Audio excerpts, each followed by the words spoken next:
श्री भुवनेश्वरये नमः। ओम श्री गुरवे नमः। तो हेलो फ्रेंड्स, कैसे हैं आप सभी लोग। आप सभी का एक बार फिर से बहुत बहुत स्वागत है मेरे यूट्यूब चैनल वैदिक एस्ट्रोलॉजी एंड वास्तु में। तो आइए, जैसा कि आप सभी लोग टाइटल को देख के समझ ही गए होंगे कि आज हम किस विषय के ऊपर चर्चा करने वाले हैं। तो जो आज का हमारा विषय है वो विषय सिर्फ इतना सा है कि कुंडली को हम लोग कैसे देखें, किस प्रकार से एक कुंडली का फॉर्मेट तैयार होता है और उसका अर्थ क्या होता है। तो आप सभी लोगों ने जिन ने मेरी एक पुरानी वीडियो थी जिसमें मैंने एस्ट्रोलॉजी या ज्योतिष के ऊपर बताया था, आप सभी लोग ज़रूर जाइए उस वीडियो को अंत तक देखिए, अच्छे से देखिए। तो आइए शुरू करते हैं। सबसे पहले अगर हम देखेंगे तो शास्त्रों में जो ज्योतिष शास्त्र है इसको नेत्र की संज्ञा, नेत्र मतलब आपके आईज की संज्ञा दी गई है। इसका मतलब यही एकमात्र ऐसा शास्त्र है वेद पुराणों से निकला हुआ, यही एकमात्र ऐसा शास्त्र है जिसके द्वारा आप किसी का भूतकाल, किसी का वर्तमान काल, किसी का भविष्य काल अर्थात तीनों कालों की उसकी गणना कर सकते हैं कि इसके साथ क्या हुआ था, इसके साथ क्या हो रहा है और आगे चल के इसके साथ क्या होगा।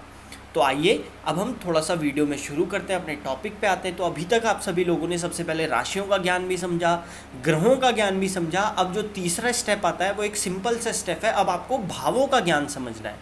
तो आप सबसे पहले देखेंगे, जैसे पीछे डायग्राम में चल रहा होगा, कि अगर हम लोग जब कुंडली को बनाते हैं तो वो एक ऐसा चार्ट बनता है।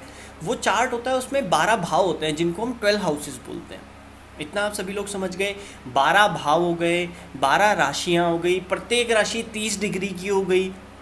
ठीक है, प्रत्येक राशि 30 डिग्री की होगी, 12 के 12 भाव में बैठती है और सारा का सारा मिलके एक 360 डिग्री का एंगल बन जाता है। ये आप सभी लोग समझ गए होंगे। 360 डिग्री में अपनी वीडियोस में इतनी बार इसलिए बोलता हूँ क्योंकि जो हमारा पूरा ब्रह्मांड है, पूरा खगोल शास्त्र है, हर एक चीज़ ये एकमात्र 360 डिग्री का ही एंगल बनाते हैं।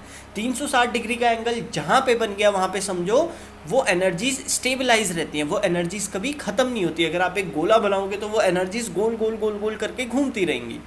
360 के पीछे का रहस्य ये है। तो जैसा कि आप सभी लोग समझ गए, मैंने आपको बताया 12 भाव होते हैं।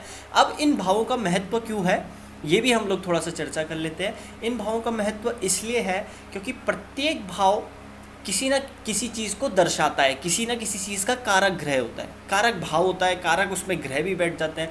तो अगर आप सबसे पहले देखेंगे इन्हीं भावों में, अभी हम आगे चल के पढ़ेंगे, एक भाव आपकी माता का कारक होगा, एक भाव आपके पिता का कारक होगा, एक भाव से आपका ऑक्यूपेशन पता चलेगा, एक भाव से आपको पता चलेगा कि आप जॉब करोगे, आप बिजनेस करोगे।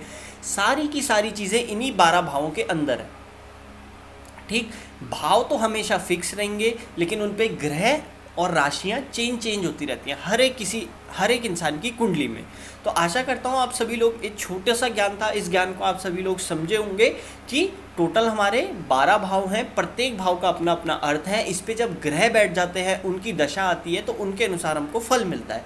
आगे वाली वीडियो में, अभी हम लोग आने वाली वीडियो में ज़रूर जानेंगे कि इन 12 भावों का महत्व क्या है, 12 भावों का अर्थ क्या है, इनका कारक ग्रह कौन सा है और 12 भावों का मतलब क्या है। कौन सा भाव माता का कारक, कौन सा भाव पिता का कारक, कौन से भाव से पता चलेगा कि आप जॉब करोगे, कौन से भाव से पता चलेगा कि आपको किस लाइन में जाना चाहिए, इंटीरियर करना चाहिए या आपको सीए का कोर्स करना चाहिए या आपको सीएफए, जो भी आपको करना है वो सब कुछ इन्हीं 12 भावों के द्वारा आप सभी लोगों को पता चल जाएगा। आशा करता हूँ अभी ये छोटे छोटे जो हम स्टेप सीख रहे हैं ये आप सभी लोग अच्छे से सीख रहे होंगे, हमारे वीडियोस में आप सभी लोग बने भी होंगे। आप सभी का बहुत बहुत शुक्रिया, बहुत बहुत धन्यवाद। ऐसे ही आप सभी लोग ज्ञान को अर्जन करने के लिए हमारे चैनल के साथ सदैव बने रहिए। घर पर रहिए, सेफ रहिए, सुरक्षित रहिए। बहुत बहुत शुक्रिया, बहुत बहुत धन्यवाद। Thank you. जय माता दी।